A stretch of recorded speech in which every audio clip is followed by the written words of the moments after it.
Hello friends, welcome to my YouTube channel AD Krishna classes. तो friends, इस video में हम लोग सीखेंगे कि एपी को कैसे पहचाने कि यह एपी है और कैसे पहचाने कि यह एपी नहीं है। तो देखिए, वीडियो का स्टार्ट करते हैं। तो देखिए, एग्जाम्पल में हम लिखे हैं पहला एपी 5, 10, 15 और 20। पिछले क्लास में हम लोग सीख चुके हैं कि समांतर श्रेणी क्या है, सर्वांतर क्या है, प्रथम पद क्या है। अब इस वीडियो में सीखेंगे कि एपी को कैसे पहचाने। तो देखिए, हम आप लोग को बताए थे डी वन सर ये क्या है, डी क्या है, सर्वांतर है। तो अब देखिए, ऐसे तो हम यहीं पर भी कर सकते हैं। 5 और 10 के बीच का अंतर कितना है? 5 है। 10 और 15 के बीच का अंतर कितना है? 5 है। 15 और 20 के बीच का अंतर कितना है? 5 है। यहीं से हम कह सकते हैं एपी है, लेकिन हम निकाल कर दिखा रहे हैं कि यह एपी है कि नहीं है। तो देखिए, जब सर्वांतर को डी द्वारा सूचित किया जाता है, ये तो हो गया। तो D1 बराबर निकाल लीजिए। यहाँ पर D1 बराबर सूत्र क्या बताए थे? A2 माइनस A1 हो गया। तो A2 का मान कितना है? A2 का मान देख लीजिए, यहाँ पर A2 का मान 10 है। 10 और A1 का मान कितना है? 5 है। तो 10 में से 5 घटे कितना कितना बचेगा? ये 5 बचेगा। अब D2 जब निकालेंगे तो D2 का सूत्र क्या हो जाएगा? A3 minus A2। हम बताए थे आप लोग को कि कोई एपी दिया रहेगा, मान के चलिए कि 2, 4, 6 और 8 ये एपी दिया रहेगा, तो इसे बोला जाता है A1, इसे A2, इसे A3 और इसे A4। तो देखिए, D2 बराबर A3 माइनस A2। तो A3 का मान कितना है? यहाँ पर 15 है, तो 15 लिख लीजिए। माइनस A2 का मान कितना है? 10 है। तो 15 में से 10 से घटेगा, कितना बचेगा? 5 है, 5 बच जाएगा। तो देखिए, दोनों सर्वांतर का मान कितना आ रहा है? 5 5 आ रहा है, मतलब कि बराबर आ रहा है। तो इसलिए कह सकते हैं यह एपी है। अब कारण भी कभी कभी पूछ सकता है कि एपी क्यों है। तो कारण में दे सकते हैं आप लोग कि चूंकि इसका सर्वांतर समान है, इसलिए यह एपी है। ठीक, ये तो हो गया। चलिए अब दूसरे एग्जाम्पल की ओर चलते हैं। अगला है एपी 3, 6, 9, 12। क्या एपी है? तो आप देख कर ही बता सकते हैं कि एपी है कि नहीं है। देख लीजिए, 3 और 6 के बीच का अंतर कितना है? 3 है। 6 और 3 के बीच 6 और 9 के बीच का अंतर कितना है? 3 है। 9 और 12 के बीच का अंतर कितना है? 3 है। 3 3 है। जब मैं सारा बराबर आ रहा है तो हम कह सकते हैं यहीं पर एपी है, लेकिन निकाल निकाल कर भी दर्शाना है। तो देख लीजिए, D1 बराबर सूत्र होता है A2 माइनस A1। कम से कम सर्वांतर 2 निकाल कर देख लीजिए। यदि 2 बराबर आ रहा है तो कर दीजिए आप एपी है। और कम से कम 2 निकालना पड़ेगा आप लोग को।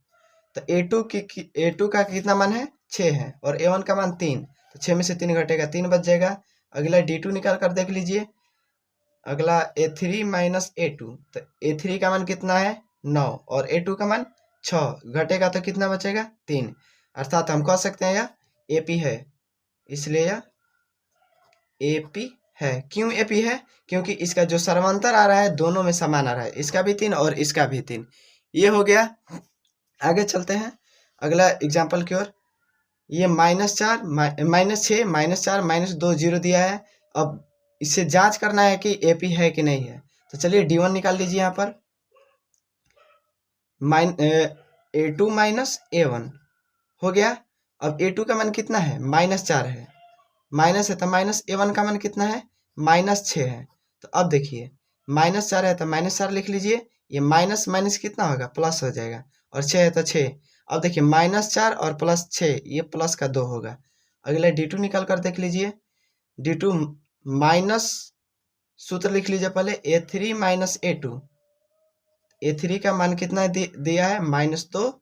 माइनस A2 का मान कितना दिया है? -4। तो अब देखिए, -2 है तो -2, ये माइनस माइनस कितना हो जाएगा? ये प्लस हो जाएगा। और 4 है तो 4। अब -2 + 4, ये 2 हो जाएगा। क्या बोल सकते हैं यह एपी है? हाँ, बोल सकते हैं यह एपी है। एपी है। क्यों एपी है?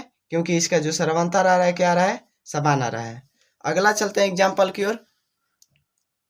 अब दिया है कि √2, √8, √18, √32। क्या यह एपी है? चलिए निकाल कर देख सकते हैं हम लोग।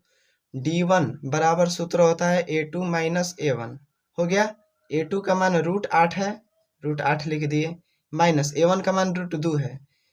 अब देखिए बहुत सारे स्टूडेंट गलती क्या करते हैं यहाँ पर, √8 में से √2 घटाकर यहाँ पर √6 कर देते हैं, जो कि ये बिल्कुल गलत है। इसे ऐसे ना घटाकर हम लोग कर सकते हैं, ये √8 के बदले में हम 2 √2 कर सकते हैं, 2 दूनी का 4, 4 दूनी का 8 कर सकते हैं।